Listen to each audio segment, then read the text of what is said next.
Good morning, Husker fans. Welcome back to the Husker Big Red YouTube channel. I'm Chris Peterson, and joining me, as always, is Danny Gillette. We're back here for another episode of the podcast, and today we're going to preview another big basketball game for the Nebraska basketball team, as Maryland will be coming to the vault tonight for another huge contest. We've got some recruiting nuggets for Nebraska football, and then we're going to talk a little bit about Scott Frost, Matt Patricia, and some other things happening around the Big Ten in college football. So before we do that, please hit the like button, hit the subscribe button, get into the comment section. And Danny, how are you doing on this Thursday morning? I'm cold. I can't wait for spring. I really can't wait for spring. I'm tired of winter, man. I gotta say, we got more snow yesterday. I'm just so tired of it. I can't wait for spring. I was gonna say spring ball, but now Ohio State canceled their spring games, so maybe Matt Rule doesn't look like such an asshole as some of you like to think. And but yeah. Yeah, I thought that was interesting that Matt Rule got a lot of crap for that, decision not to have the spring game. And I don't, like I said, then I think it's going to be a pretty common thing in the college sports moving forward. So we'll see how that happens with more spring games. But as far as tonight, a huge basketball game for the Nebraska Cornhuskers. They've been on a 4-game winning streak. They got themselves to 6-7 in the Big Ten, and another ranked opponent now coming into the vault in Maryland, a team that Nebraska lost, on the road. That was a close kind of competitive game. Yeah. Not going to have Berkey Tunsil tonight. He's did make some progress, Fred Hoiberg said yesterday, but obviously not enough. So he'll be out tonight. So it's going to be interesting to see what Fred Hoiberg does with the lineup. I mean, he's tried a bunch of different combinations. I thought they found something with Berkey playing the 5. So who do you think is going to take his spot in the lineup tonight? Ooh. I mean, okay, so my initial thought was maybe Andrew Morgan would get some more playing time. I don't know if that's a viable possibility. Then maybe Andrew Morgan, and then you have also Braxton Mee probably getting more minutes. So I think it's going to be Morgan because honestly, I've been impressed with how he's been able to make an impact in the minutes that he has had. But no Berkey hurts, especially because he just came off a career game on Sunday against Ohio State. He was 3 for 6 from 3-point range, 15 points, I think it was. So, I mean, this is a loss, but hopefully he can bounce back sooner rather than later. Yeah, that was disappointing because Berkey does have a lot of talent, and he had he had a few games like that, but I definitely thought that was his best game on both ends of the floor. It's interesting that you mentioned Andrew Morgan because looking back at that first game against Maryland, he did play pretty well. Actually came off the bench and made 7 of 12 field goals, had 17 points. I remember he scored, I think, 12 points in the first half. Like he came off the bench and really did a good job scoring the ball inside. So it'll be interesting to see if they go that route again with Andrew Morgan. I think defensively he offers a little more movement than Braxton May, although he doesn't offer the rim protection that May does. So and Braxton, you got to give him credit. I think he hit some big free throws the other night. He only played like 7 or 8 minutes, but for a guy who basically had his starting role or his role within the rotation taken away to come back and when he's called upon to answer, like that tells you a lot about a person. I think when they go through some adversity and they still in the limited opportunities they have, they take advantage of it. That tells you about him. So if he gets a chance tonight, I think he'll be ready to go. I think they said he made more free throws in the first half against Ohio State than he had the entire season. So May was ready to go on Sunday, and that does say a lot about the person because he could have easily been disappointed and upset and sulky about having a reduced role, but he came in and he stepped up. And I know people have given him flack, and I know his game has been frustrating to watch at times, but I thought Sunday was a game where he really showed what he could do, and he really made a positive impact and really contributed in a huge way. And Maryland's an interesting team. Very defensive-minded team. They like to force a lot of turnovers. They throw different looks at you. They might press. They force 12 turnovers per game, which is one of the best rates in the Big Ten. I think they're 3rd in the Big Ten in turnovers forced. They actually are 2nd in block shots too, 4.8 per game. Derek Queen blocking shots, he averages 1. Julian Reese averages 1.5. Both of those guys are 2 of their big scorers too. Derek Queen, the 6'10" center. Julian Reese, 5'9", and that's one thing about this Maryland team is It's maybe you could get away with playing Gary some at the 4, but they are a little bit of a bigger lineup. So you might even have to see, and Fred mentioned this a little bit in his press conference on Wednesday, but the big lineup. And I think by that he means, Andrew Morgan and Braxton. So I think there's a chance, just based on who Maryland is, that Nebraska's going to have to go with those guys a little bit more than they have played that sort of lineup recently. And I like that lineup for this matchup because they're long and they're athletic. And, I did have my reservations initially about putting, a guy like Sam Hoiberg in the starting lineup, but I think it's paid off because although he's necessarily not a consistent shooter, he does bring that defensive edge. So I bet you we see a lot of him tonight as well. Yep, and Raleigh Wooster has been playing well. Yeah. Again, it's like I've said though. To me, this comes down to Bryce Williams and Juwan Gary, like kind of setting the tone. And I know Bryce has been scoring incredibly and has been playing like a first team All Big Ten guy, but I've said it a million times. To me, this run, a lot of this run has been about Juwan Gary, and he sets the tone for this team. And like I want to see him go out and like make a statement early, slam dunk, steal, like whatever. Like I feel like when he's playing well, this team plays well. Nebraska is a 1.5 point favorite. 7:30 Central Time, Big Ten Network. So this is a really big game. You look at the latest bracketology updates, Nebraska is still moving up. They're basically the 7th to last team in the tournament, according to ESPN. So a win here, this would be their 6th quad 1 victory. It would also set a program record for top 25 wins. So with all that said, Nebraska 1.5 point favorite. What's your prediction, Danny? Who you got tonight?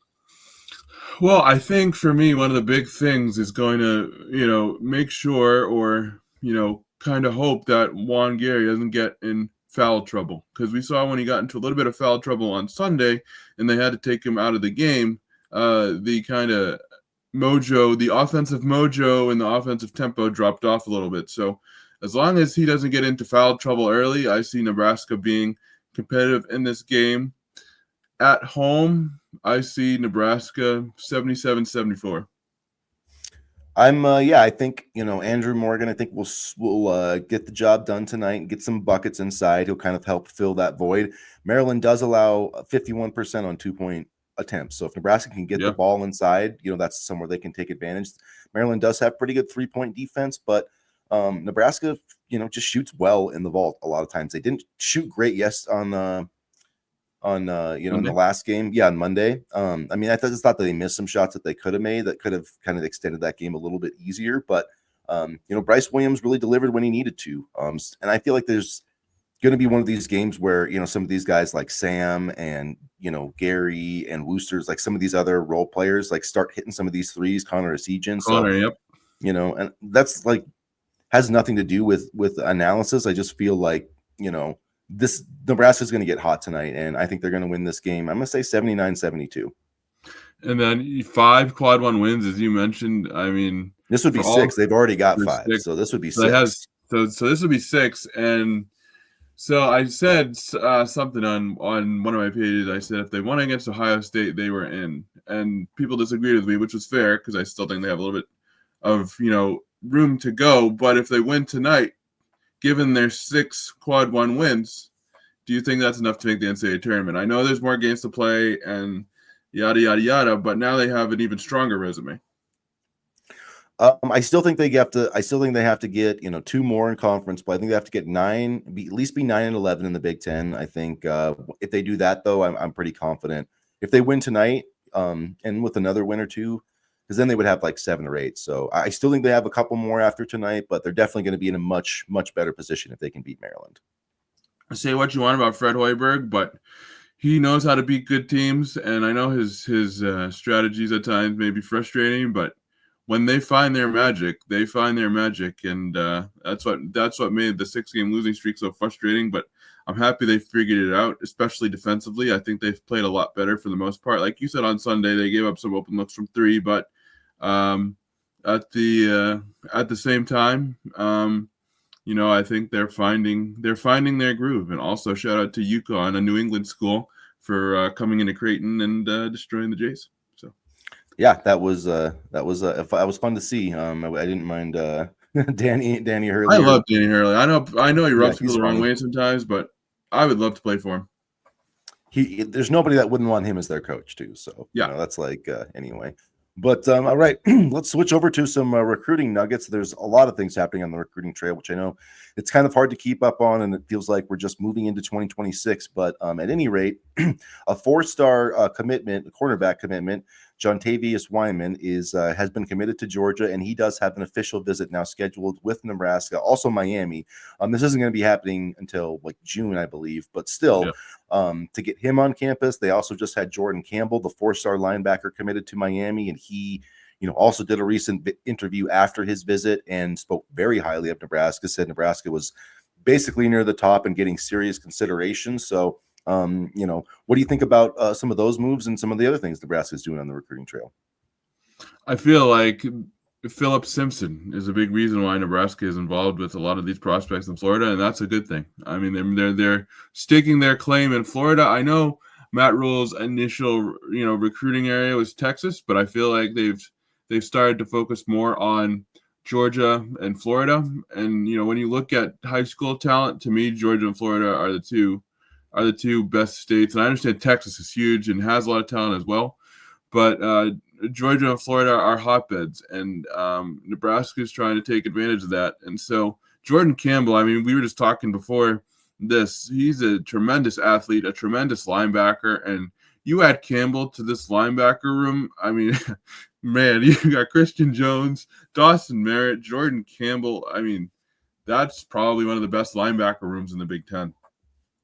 Yeah, for sure. And it's going to be interesting. Like you said, Philip Simpson has made a huge difference. We've seen that with Jamar Mosey and some of these other, recruiting hires. So Nebraska is really doing, I think, a good job recruiting. It's kind of interesting, and it seems like they're focusing a little beyond the state of Nebraska right now. I don't know if that's, planned or if it's just kind of the way that class is. I mean, the 2026 class in the state doesn't look quite as strong as some of the recent ones. So, that might have something to do with it. But yeah, I mean, a lot of really guys like we just mentioned, Jabari Brady, visited recently. Another super talented receiver. He's ranked 78th overall, according to On3. And the big offensive tackle, Kevin Obat, really like him. I like where Nebraska is with Claude Mpua. We don't really know we forgot to pronounce his name, but a lot of these guys, Ryan Mosley, from Georgia, Carrollton, Georgia, another guy that they're in the mix with. He's going to take an official visit. Lincoln Watkins, who just visited, he got put Nebraska in his top 7, a tight end. So a lot of these guys that just visited for junior day, Nebraska's either getting them back for official visits, getting into their top 5, 7, 10, whatever, making a lot of positive progress, positive gains, I would say, in the 2026 class already. And I know a lot of people were worried about the spring game affecting recruiting, but I think it puts more emphasis on the junior days and things like that.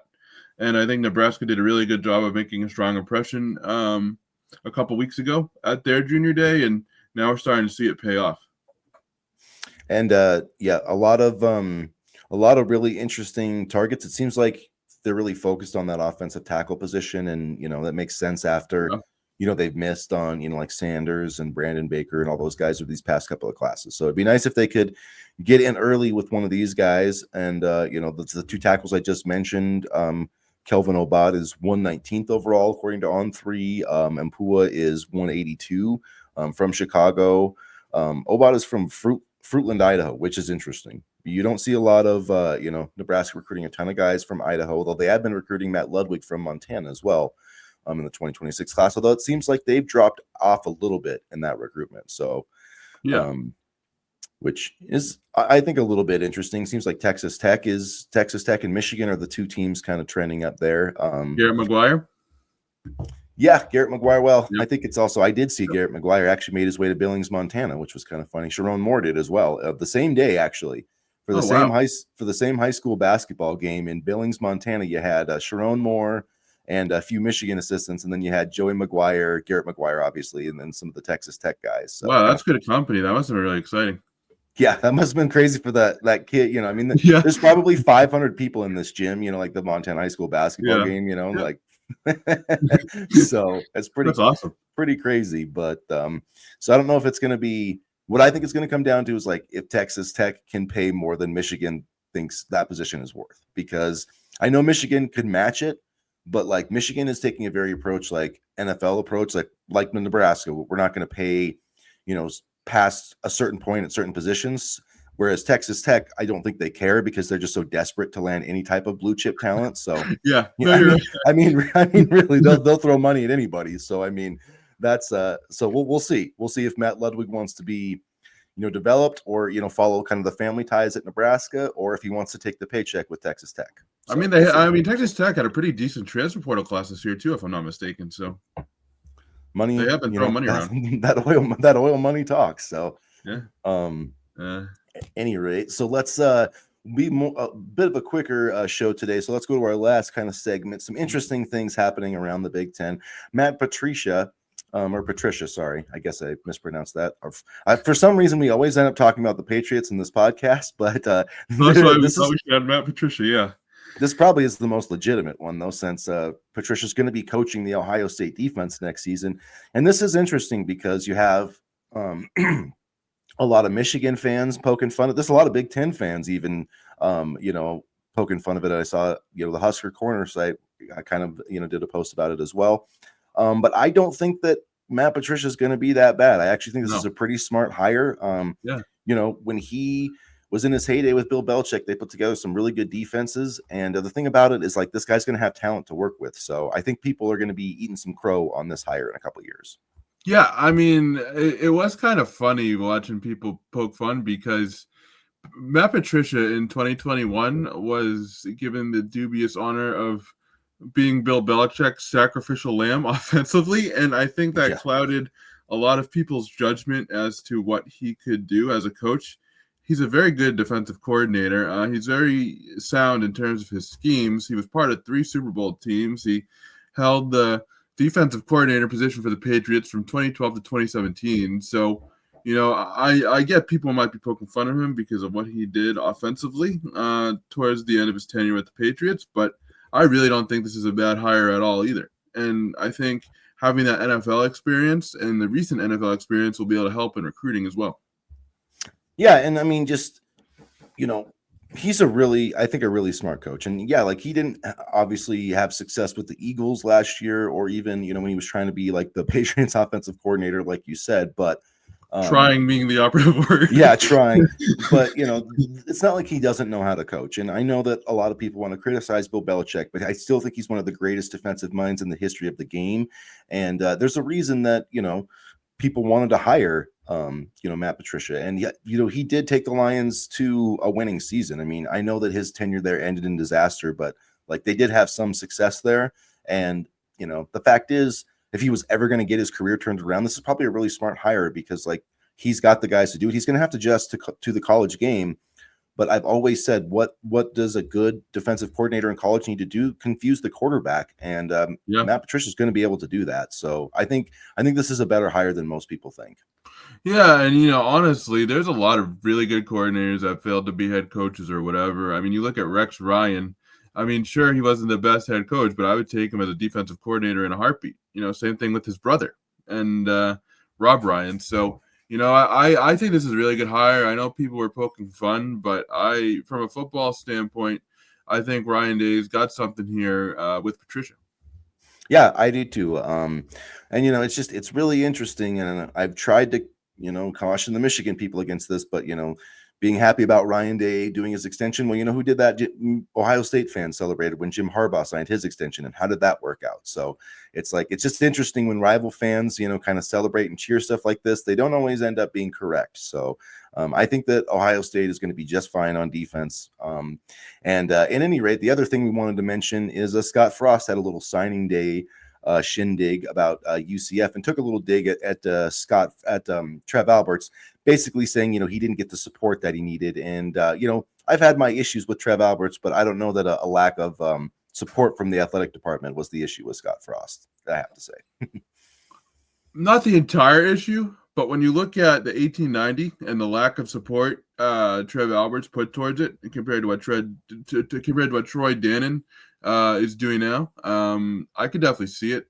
I mean, two things can be true. Both guys can be jackasses, and I think this is the case there. So, I can see where the lack of support could be a thing, because it seemed like we really had to pull teeth again with the NIL, and then Alberts kind of wanted to fund his own passion projects or whatever. So I don't think that's necessarily an inaccurate thing, but at the same time, Scott Frost made his bed at Nebraska, and he had to lay in it by being fired. So I think it was just two people who were in over their heads and are now off to greener pastures for both of them. Yeah, I mean, because Scott was 12-20 before Trev even, took over the job. So, Yeah. but yeah, they're definitely, Troy Danley, I think, has definitely been a much better, for NIL, on the athletic department side of things. And, he seems more focused on winning than becoming, SEC commissioner, Big Ten commissioner, college football commissioner someday, which if you want seems to to be college be, football or SEC commissioner, you kind of have to.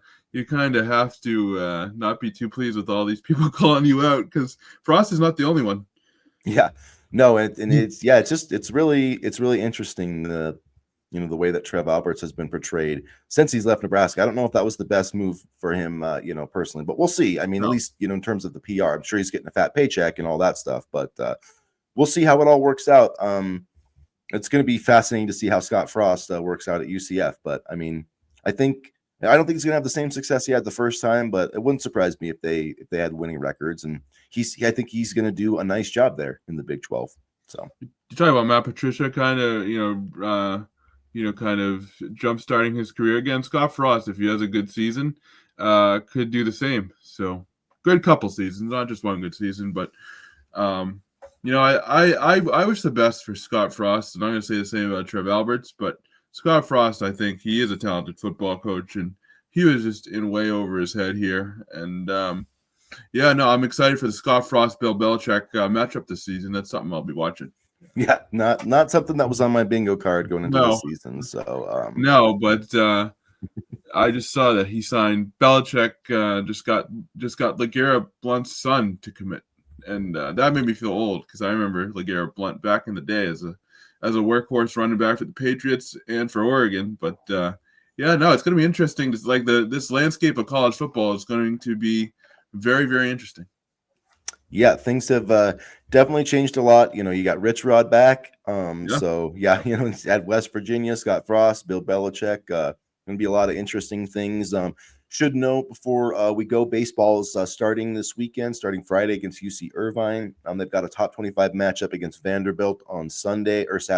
That'll be on MLB TV. So if you want to catch the Huskers baseball team, you'll get a chance this week. Softball back at it too, and a big game tonight for Nebraska women's basketball. They are on the bubble. They're in a worse situation than the men. They're playing at Maryland. That's actually before the men's game on Big Ten Network. So if you want a Nebraska basketball double dip, watch the women first, followed by the men. Both teams desperately need a win. So at any rate, you guys, thanks for joining us here today. Like I said, a little bit shorter episode. We'll be back on Monday. But if you haven't already, hit the like button, hit the subscribe button, get in the comment section. And as always, go Big Red. Go Big Red.